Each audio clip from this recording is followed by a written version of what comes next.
तो हमने इस चित्र के लिए दो इंटीग्रेशन निकाल लिए थे, ए बी पद के लिए और सी डी पद के लिए। इक्वेशन यहाँ तक हो गई थी जो भी चल रही थी। इंटीग्रेशन ऑफ हमें इस वाले पद के लिए निकालना है, बी सी वाले पद के लिए। इंटीग्रेशन बी सी वाले पद के लिए निकालना है, integration of A dot D L वो कितना आएगा ये निकालना है। तो इस पर सदिश राशि का मान कितना आएगा, तो इसके समानांतर घटक कौन सा है, A2। कौन सा है, A2। तो A2 और A2 में यहाँ पर है केंद्र पर, इसके इधर चलेंगे तो कितना चेंज आएगा, डेल A2 अपॉन कौन सी डिस्टेंस चेंज हो रही है, यहाँ से इधर चल रहे तो L1, तो डेल L1, और पॉजिटिव डायरेक्शन चल रहे हैं इसलिए पॉजिटिव डेल, और कितनी चलेंगे, dl1 अपॉन 2, पहले की तरह करेंगे। और इसकी लंबाई कितनी हो जाएगी, h2 du2, कितनी, h2 du2। या पहले लिख दो, dl2 लिख सकते हो पहले, dl2, और इसकी दिशा और इसकी दिशा सेम है तो cos 0 आएगा, जिससे cos 0 की वैल्यू से यहाँ पर +1 आएगा। तो A2 plus del A2 upon H1 del U1, और ये कितना हो जाएगा, H1 du1 अपॉन 2, इस तरह से हो जाएगा।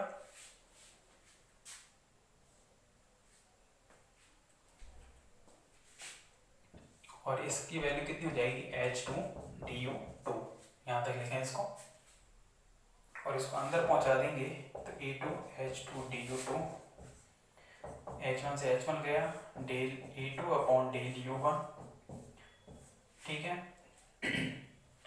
1/2 और du1 du2, इस तरह से बचेगा। यहाँ तक लिख दें इसको।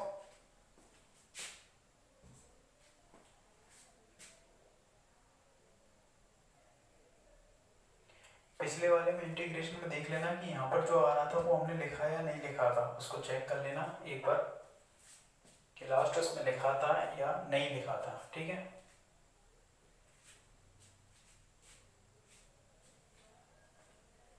और इंटीग्रेशन डी से ए वाला भी निकालना है, तो डी से ए के लिए सिमिलरली हम निकाल सकते हैं integration of A dot D L.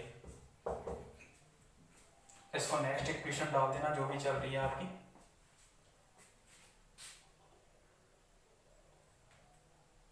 जो भी इक्वेशन चल रही है उसको डाल देना यहाँ पर नेक्स्ट।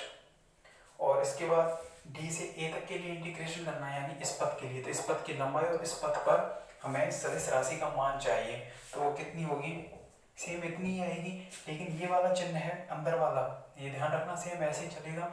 ये वाला साइन कितना हो जाएगा, माइनस हो जाएगा, क्योंकि विपरीत दिशा में चलेंगे, यहाँ से इधर चल रहे हैं पॉइंट से, किधर दिशा में चल रहे हैं, इधर वाली दिशा में, तो माइनस हो जाएगा।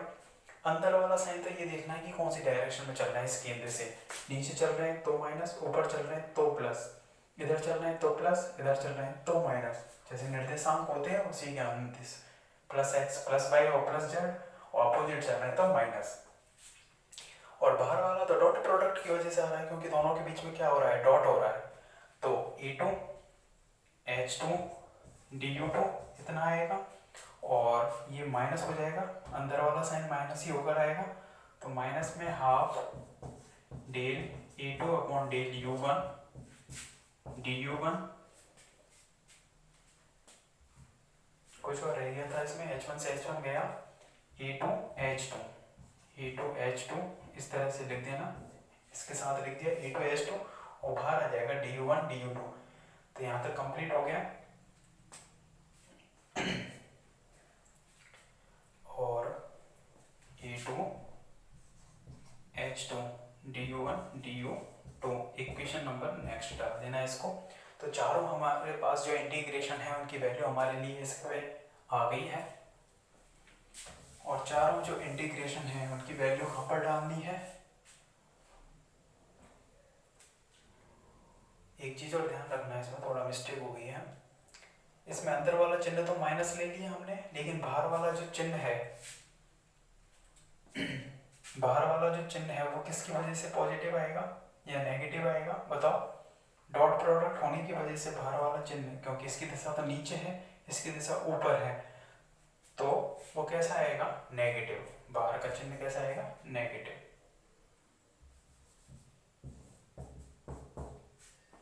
इस तरह से लिख देना। बाहर वाला cos 180 पूरा का भी लिख सकते हो आप, इसको काट के इक्वेशंस को यहाँ से लिख देना।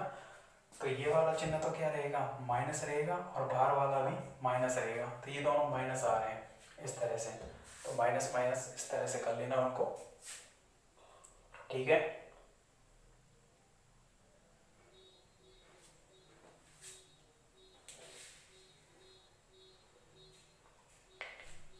दोनों ही माइनस माइनस आएंगे उसमें, इस तरीके से आप इसको कर सकते हो। और चारों जो इंटीग्रेशन की वैल्यू आई है, उन चारों इंटीग्रेशन की वैल्यू को आपको किस में रखना है, integration of A dot D L में।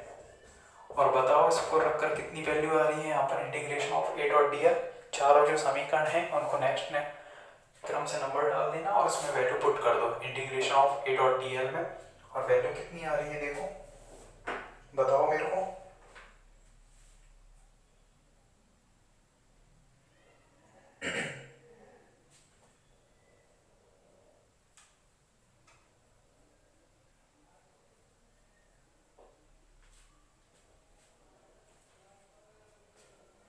ये वैल्यू आ रही है del A2H2 upon del U1 minus के del upon del U2 A1H1। इस तरह से वैल्यू आ रही है, नहीं आ रही, ये चेक करके देखो। अरे फर्स्ट ईयर में किया था ना, उसी तरीके से है ये भी। बस चिन्ह का ध्यान रखना है कि किधर चल रहे हैं। अंदर वाला चिन्ह जब सदिश राशि के घटकों को देख रहे हैं, तब तो देखना है कौन सी डायरेक्शन में है, डाइवर्जेंस हो चाहे कर लो, उसमें तो डायरेक्शन को देखना है। और बाहर वाला जो चिन्ह है कैसे देखना है, वो देखना है डॉट या डॉट प्रोडक्ट से, ठीक है। तो इतना आ रहा है, नहीं आ रहा वैल्यू, इसमें du1 और du2 आ रहा है, du1 और du2 इस तरह से। तो integration of A dot D L की वैल्यू यहाँ तक आ जाएगी। यहाँ तक लिखें इसको, पूरा कंप्लीट करें उसको, चारों समीकरण की वैल्यू रखनी है। उसके बाद कट पिट कर इतना बच रहा है या नहीं बच रहा है ये बताओ।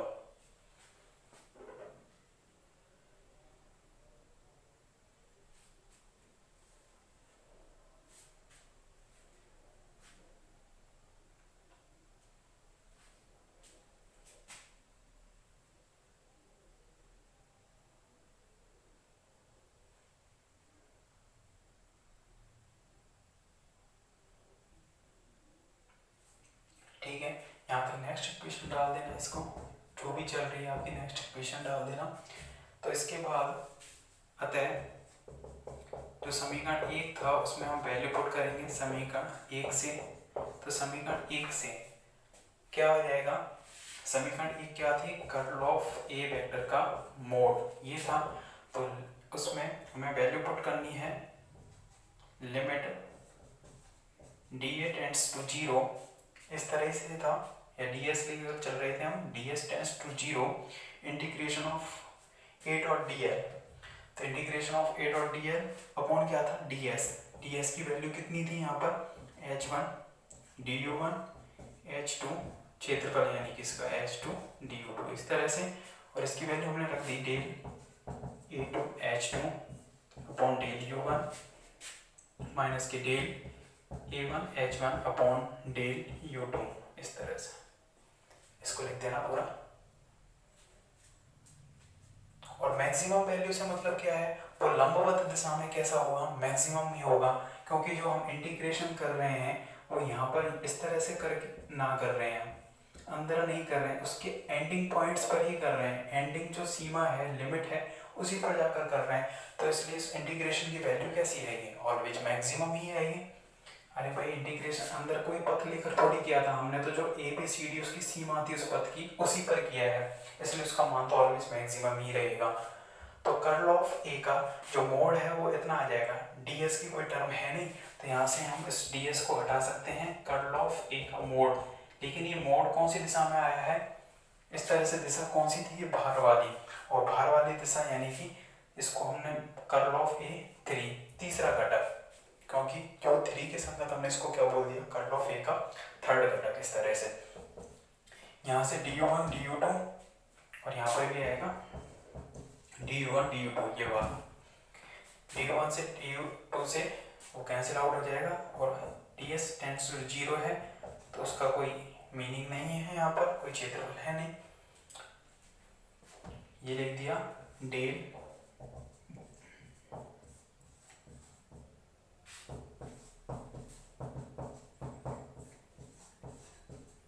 इस तरह से लिखते हैं। यानी कि कर्ल जो सदिश राशि थी वो कौन सी दिशा में आया, थर्ड घटक, थर्ड जो घटक है उसका ये आया। नेक्स्ट इक्वेशन इसको डाल देना जो भी चल रही है, नेक्स्ट इक्वेशन इसको डाल देना। और सिमिलरली हम लिख सकते हैं, सिमिलरली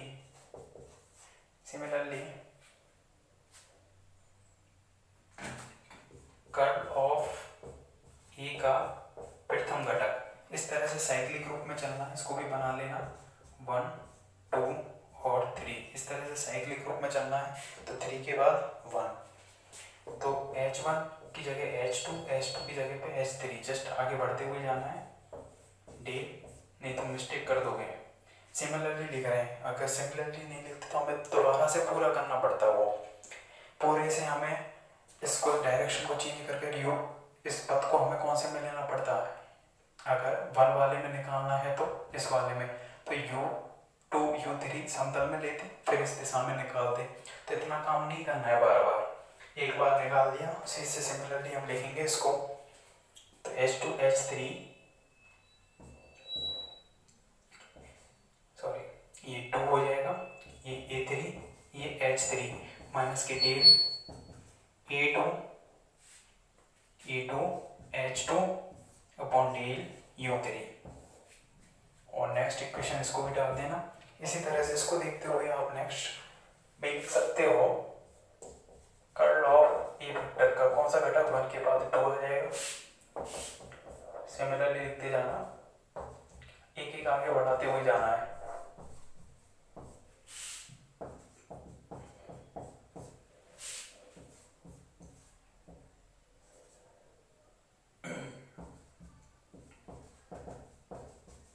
ठीक है, और इसको भी नेक्स्ट इक्वेशन डाल देना।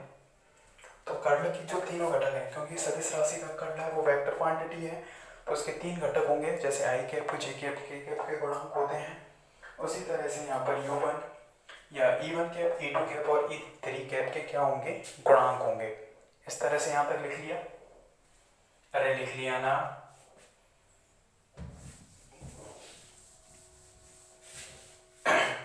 और इसको बना लेना, इसी के संगत हमने लिखा है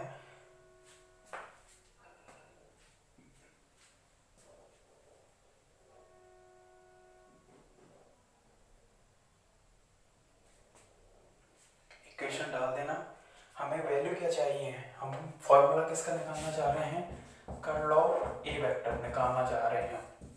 ठीक है, अभी तक तो हमने मैग्नीट्यूड निकाला था, कौन कौन सी दिशा में, 1 2 3, u1 दिशा में, u2 दिशा में और u3 दिशा में। तो इनको क्या करेंगे, कर्ल ऑफ ए को हम किस तरह से लिख सकते हैं, यहाँ तक कंप्लीट करें पहले इसको।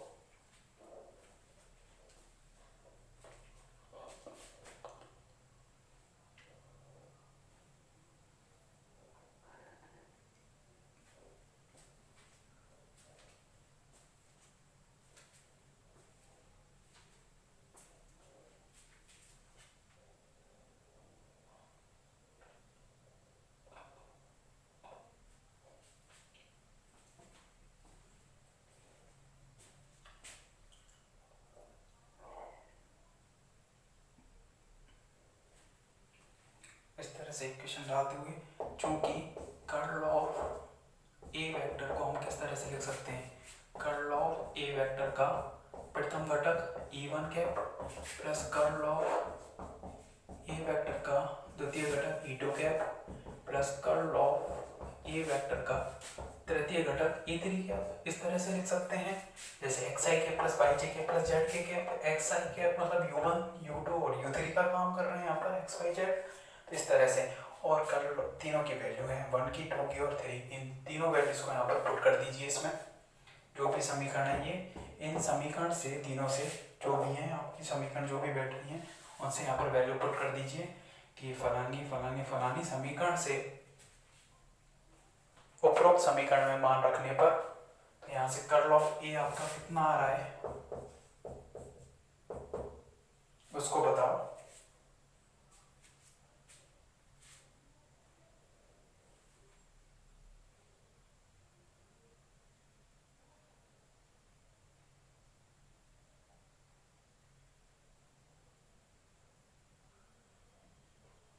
निकालो तीनों वैल्यूज को पुट कर दो उसमें और बताओ कितना आ रहा है।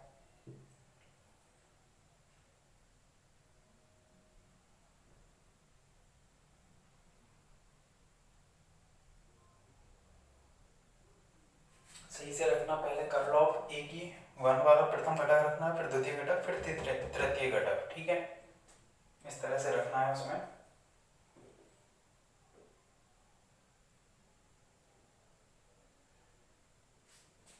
तो इधर देखिए कि क्या यही आ रहा है कि आपका पूरा पुट करने के बाद curl of A vector equal to 1/h1 h2 h3 e1 cap h1 e1 cap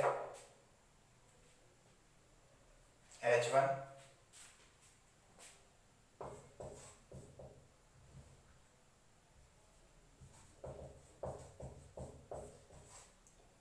del a3 h3 upon del u2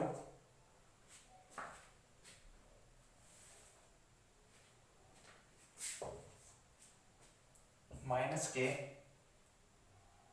del a2 h2 upon del u3 u2 u3, इस तरह से तीनों वैल्यूज को पुट करने पर इतना आ रहा होगा। देखिए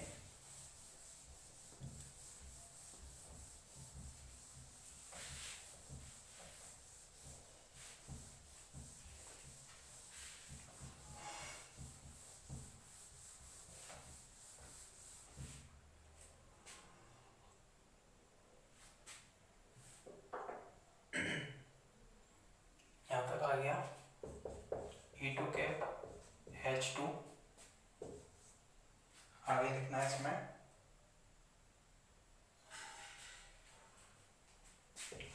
del a1 h1 upon del u3 minus के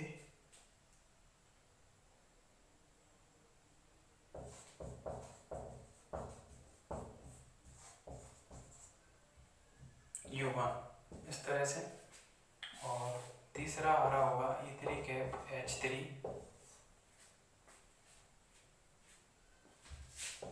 del a2 h2 upon del u1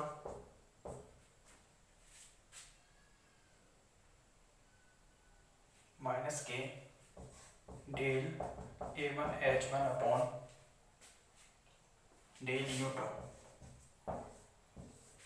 ठीक है, इस तरह से करना है आपको। तीनों वैल्यूज को पुट करने के बाद 1/h1 h2 h3 बाहर ले लिया, तब ये इस तरह से आ रहा होगा इतना बड़ा फॉर्मूला। लेकिन इसको थोड़ा शॉर्ट करके हमें लिखना है, तो किस तरह से हम लिख सकते हैं इसको, लिखना है इसमें सारणिक रूप में लिखने पर, डिटर्मिनेंट रूप में लिख रहे हैं हम, सारणिक रूप में लिखने पर क्या हम इस फॉर्मूले को इस तरह से नहीं लिख सकते, curl of A equal to 1/h1 h2 h3 e1 cap h1 e2 cap h2, इधर देखें पहले e3 कैप h3, यहाँ पर del upon del u1 del upon del u2 del upon del u3 e1 h1 e2 h2 और a3 h3, इस तरह से नहीं लिख सकते क्या इस फॉर्मूले को, जरा चेक करो।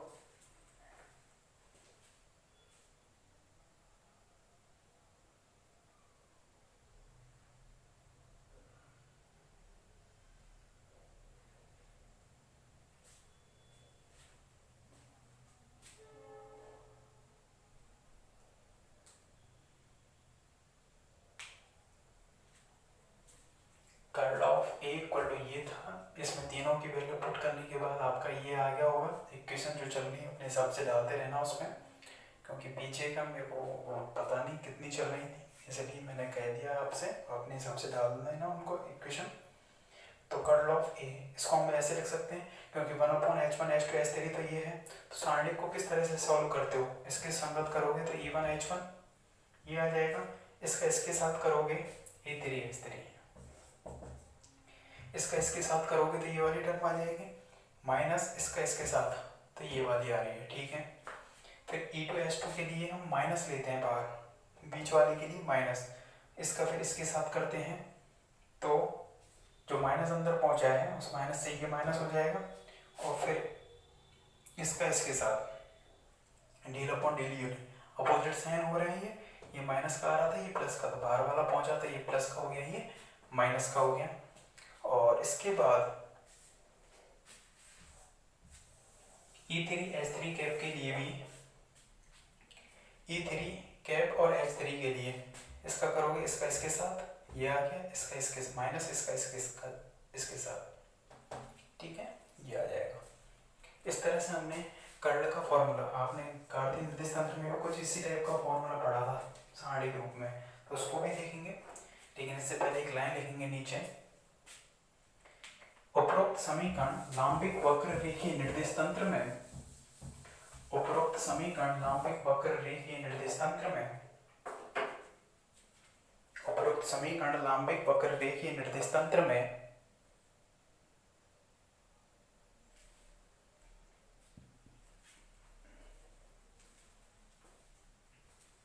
उपरोक्त समीकरण लांबिक वक्र रेखीय निर्देश तंत्र में सदिश राशि के कर्ल को व्यक्त करती है,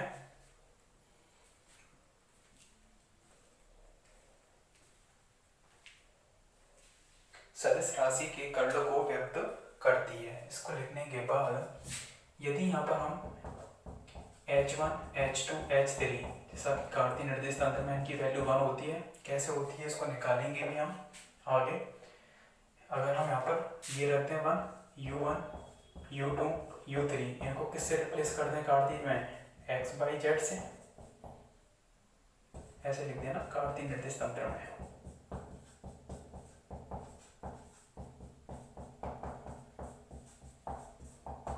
कार्तीय निर्देश तंत्र में इनकी value 1 u1 u2 u3 x/z, और a1 a2 और a3 इनकी जो वैल्यू है वो कितनी रख दी हमने, ax a/az, कितनी रख दी इनकी वैल्यू, a1 a2 a3 की ax a/az।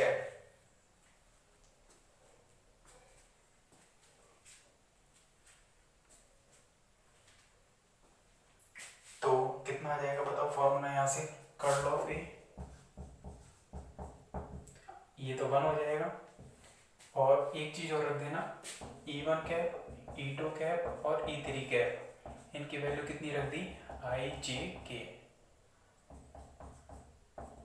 चेंज करके देख रहे हैं कार्तीय में। ये हम कह रहे थे व्यापक फॉर्मूला है ये, इसको हम कार्तीय गोलीय और बेलनीय में, तो अभी तो हम केवल कार्तीय में देख रहे हैं, क्योंकि गोलीय और बेलनीय हमने पढ़े नहीं है निर्देश तंत्र, इस वजह से, ठीक है। तो कितना हो जाएगा, i cap j cap k cap, क्योंकि इन तीनों की वैल्यू तो 1 1 1 हो गई, इनको i/j/k लिख दिया, और यहाँ पर इसको कितना लिख देंगे,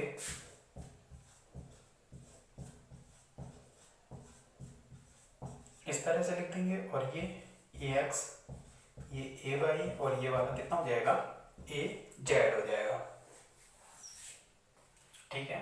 प्रॉपरली नोट्स को बनाए, कहीं पर भी प्रॉब्लम हो तो जब भी ऑफलाइन क्लास होगी उसमें उसको समझा दिया जाएगा, या आप मेरे को कमेंट कर सकते हैं, उस कमेंट में देख कर मैं आपको उसका जवाब दे दूंगा, ठीक है।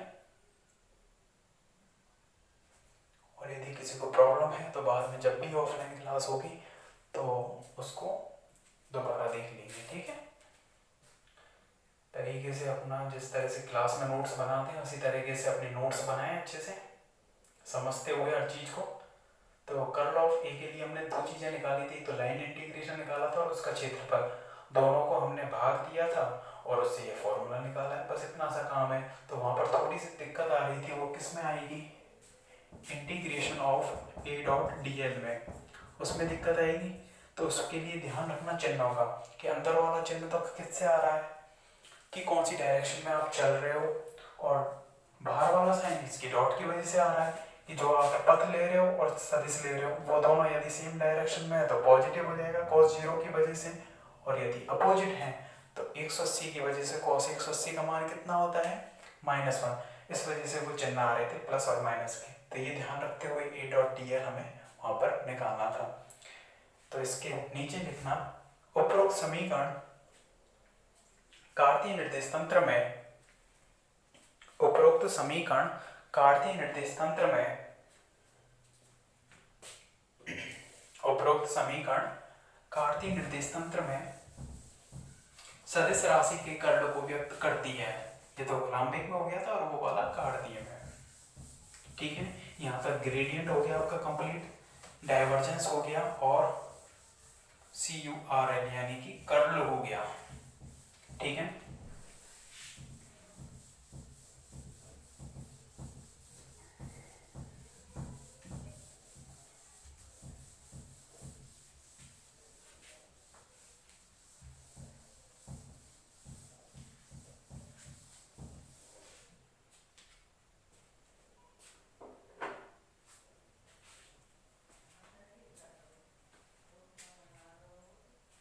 इसके बाद देखेंगे हम आगे नेक्स्ट लेक्चर में, वहां पर पढ़ेंगे हम कार्तीय निर्देश तंत्र, गोलीय निर्देश तंत्र और बेलनी निर्देश तंत्र के बारे में। ठीक है, आज के लिए इतना ही। Thank you.